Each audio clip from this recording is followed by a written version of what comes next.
So let's bring in now Republican West Virginia Attorney General John McCuskey, J.B. McCuskey, that is. He led an amicus brief with the Supreme Court in support of limiting these nationwide injunctions. Welcome to you. Good to have you on this show.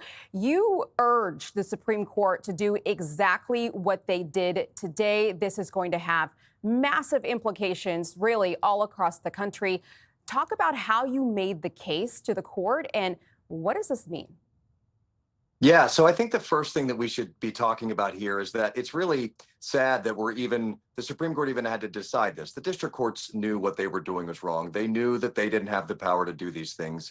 And the other thing that's sad is, and I think the reason why you see such a full-throated back and forth between the majority and the non-majority is that I think the majority knows that if this was a conservative case, right, if we had had a conservative judge who issued a nationwide injunction, this would have been a 9-0 case.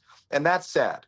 But it's so obvious that district court judges only have the authority to rule on issues that involve the people that are before them.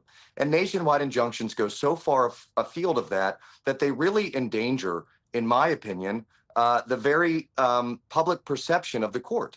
Our courts are supposed to be above the political fray, and these nationwide injunctions put our district courts in the exact same place as Congress, and that is not a healthy thing for our democracy. And I'm just really happy that the Supreme Court has found some semblance of normalcy here, and we're returning our federal courts back to their constitutional roles, which is the district courts issue opinions for the parties in front of them. So, JB, there are a number of other injunctions underway right now. I believe about 40 against the Trump administration.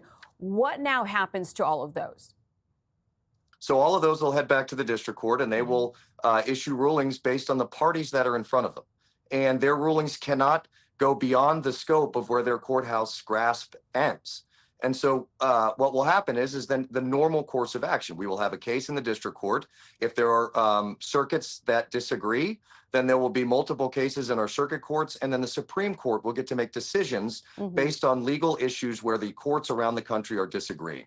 That gives the Supreme Courts so much more information and ability to issue good rulings when they're not having to be hurried as they were today. So the dissent here, no surprise, very, very fiery language coming from Justice Sotomayor. We just heard a little bit of that from Shannon's report, but the left is also dissenting here. This is a legal expert, a legal correspondent on MSNBC Today, reacting to the ruling. Let's listen to this. What you have is a majority sort of acting like Congress here, abdicating its role as a co-equal branch, and instead, as one lawyer put it to me in a text, acting like a robed bystander to the serious deprivation of what we've long assumed for 128 years is a fundamental constitutional right. Yeah, and then Justice Sotomayor basically said this was making a solemn mockery of our Constitution. How would you react to all of that? That is unbelievably incorrect. It is kind of humorous to listen to somebody talk about how our constitutional republic is going to fall because the Supreme Court returned our district courts back to their constitutional role. We have a set of rules that our founders put together, and district courts simply cannot issue nationwide injunctions. And this is not a partisan problem in my mind. This is something that needed to be ceased. We've seen an uptick to the tune of over 90% of all of the nationwide injunctions have been issued in the last 15 years, 90%. And so what we're seeing now is the Supreme Court taking back the reins and saying, we get to make the decisions for the entire country, which is what the framers intended. You were part of this religious liberty case as well, which was another big win for the Trump administration and for parents all across the country that want more control over what their kids learn at school. How far-reaching is this one, and what did you make of this? Yeah, this is a huge case, too. And we filed this with my friend Jason Mieres in Virginia, who is a wonderful colleague in the Republican Attorney General's Association with me. And this case just gets back to the idea that parents have to be able to parent their children. The government is not your child's parent. You are. And you get to decide what are the messages that your children are going to be receiving in their public schools. It's simple. It's common sense.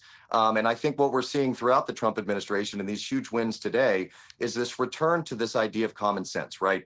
Parents should have control over what their children are seeing in school. And that just makes sense. Okay, Attorney General McCuskey from West Virginia, thanks for joining us. You had a big part of what Aisha, happened thank today. you. A big win for you, a big win for the Trump administration. We appreciate it. Yes, ma'am. Have a great day. Have a great weekend. Thank you. Hey, Sean Hannity here. Hey, click here to subscribe to Fox News YouTube page and catch our hottest interviews and most compelling analysis. You will not get it anywhere else.